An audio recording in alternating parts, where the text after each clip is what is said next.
The morning sun filtered through the tall glass windows of Lincoln High School, painting golden streaks across the polished hallways. Students filled the corridors with chatter, laughter, and the careless noise that only youth can create. But for Aaliyah Johnson, it was her first day, and every laugh felt like it wasn't meant to include her. She clutched her backpack straps, eyes scanning the rows of lockers and cliques forming tight circles. Being the new girl was never easy, but being the new black girl in a school where she was one of the few made it even harder.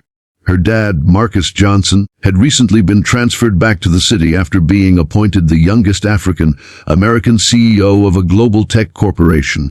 To the world, he was a success story. To Aaliyah, he was Dad, the man who still packed her favorite sandwiches and made her promise to shine bright, no matter where she went. But shining bright wasn't easy in this place. As she walked toward her new locker, a hush seemed to follow her. Eyes trailed behind her like shadows, some curious, others judging, and then came the voice that would soon turn her life upside down.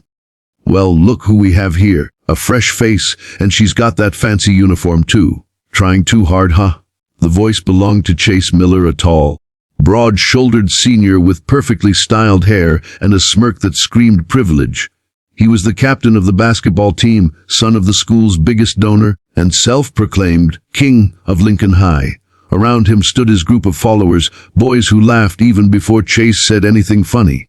Aaliyah didn't respond. She had learned long ago that silence could be more powerful than words. She turned to open her locker, pretending not to notice. "Hey, I'm talking to you," Chase said, stepping closer. "Or do you not speak English?" Laughter erupted behind him. Aaliyah froze, her knuckles tightening around the locker handle.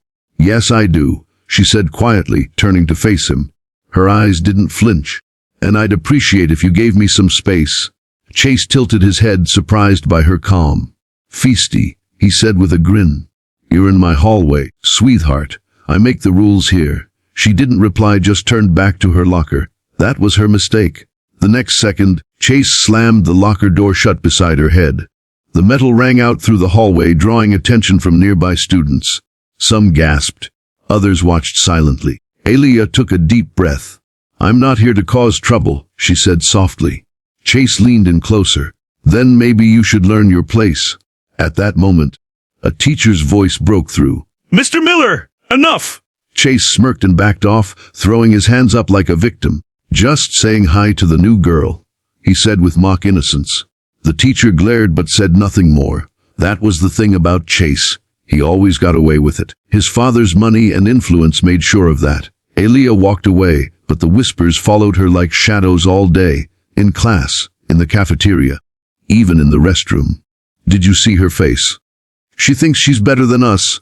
I heard her dad some big shot. Probably thinks she owns the place." Each word stung, but she stayed quiet. She remembered her father's words that morning. "Don't ever let them dim your light, baby girl." But even the brightest light can flicker. By the end of the week, Chase had made it his mission to teach her a lesson. It started with small things. Books knocked off her desk, fake notes slipped into her locker, people laughing when she passed. But it soon escalated. On Friday, during lunch, Aaliyah sat alone at the far corner of the cafeteria. She opened her lunchbox, grilled chicken sandwich and apple slices, made by her dad just like always. Chase and his gang walked in, laughing loudly. "Yo, check this out," one of his friends whispered. Chase's eyes narrowed when he saw her. Still eating alone, princess. He walked over to her table. The cafeteria went silent. Everyone knew Chase loved putting on a show. Aaliyah kept her eyes on her food, trying to ignore him. "Hey, I'm talking to you," he said, snatching her lunchbox. "Give it back," she said firmly. "Oh, you want it back?" He pretended to think for a moment. "Sure." Then, before she could react, he dropped the box on the floor and crushed it under his sneaker. The cafeteria erupted in laughter. Aaliyah's eyes welled up. She stood up, fists clenched. "You think this makes you strong," she said quietly. "It just makes you small." The laughter died down. Chase's smile faded. "What did you say?" he said coldly, stepping closer.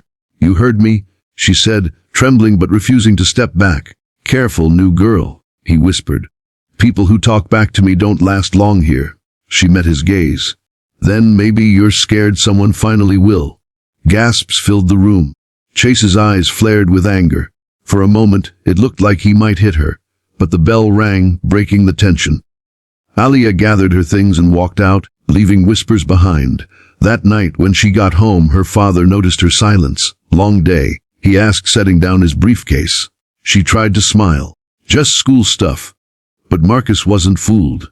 "You've got that look, sweetheart. The same one your mom used to get when people doubted her." Tears welled up in her eyes. "They make fun of me, Dad. Because of my skin. Because of you. They think I don't belong." Marcus's expression softened, but his voice stayed firm. "Listen to me, Aliyah. You belong everywhere your heart takes you, and anyone who tells you otherwise doesn't deserve to be near your light." She nodded, wiping her tears. "But what if it gets worse? Then," he said with a calm smile, "I'll handle it." The next week it did get worse. In the middle of third period, Chase and his friends decided to pull one of their infamous pranks. They posted a fake photo online, Aliyah's face edited onto a meme, mocking her skin color and calling her CEO's mistake. It spread through the school like wildfire. By lunchtime, everyone had seen it. Aliyah walked into the cafeteria to laughter and phone screens flashing. Her stomach dropped as she saw the image. Her hands shook. Chase stood on a table, holding up his phone. "Hey everyone, the new queen of Lincoln High." The crowd roared. Aliyah's eyes filled with tears. She turned and ran out of the cafeteria. She locked herself in the girls' restroom, sinking to the floor, sobbing silently. She wanted to disappear. Then her phone buzzed. It was her dad. "Dad, just checking in. How's my star doing today?" Her fingers trembled as she typed back, "I'm not your star today, Dad. I just want to come home." 5 minutes later, the sound of heavy footsteps echoed in the school office. Marcus Johnson had arrived. He wasn't in a suit today. He had left a board meeting midway through, still wearing his ID badge and black coat. His expression was calm, but his eyes burned with a father's fury. The principal rushed to greet him. "Mr. Johnson, I wasn't expecting. I need to see my daughter." Now, moments later, Aliyah walked into the office, her face red from crying.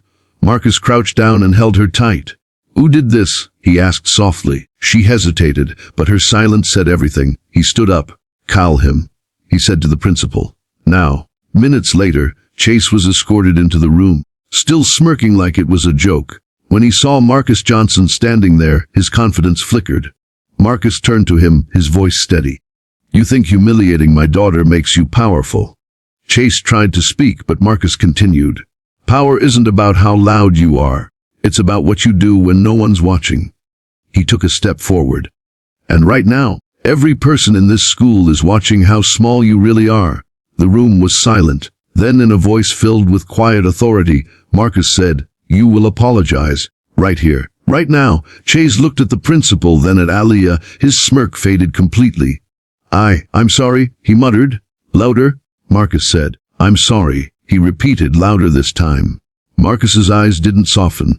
"Kneel." The room gasped. "Sir, that's—" the principal started, but Marcus raised a hand. "He wanted to make my daughter kneel through humiliation. Now he'll understand what that feels like." Chasey's face turned red, but the silence in the room was heavier than pride. Slowly, trembling, he went down on one knee. Aliyah watched in disbelief. Marcus turned to her and said softly, "Never let anyone make you feel less than who you are.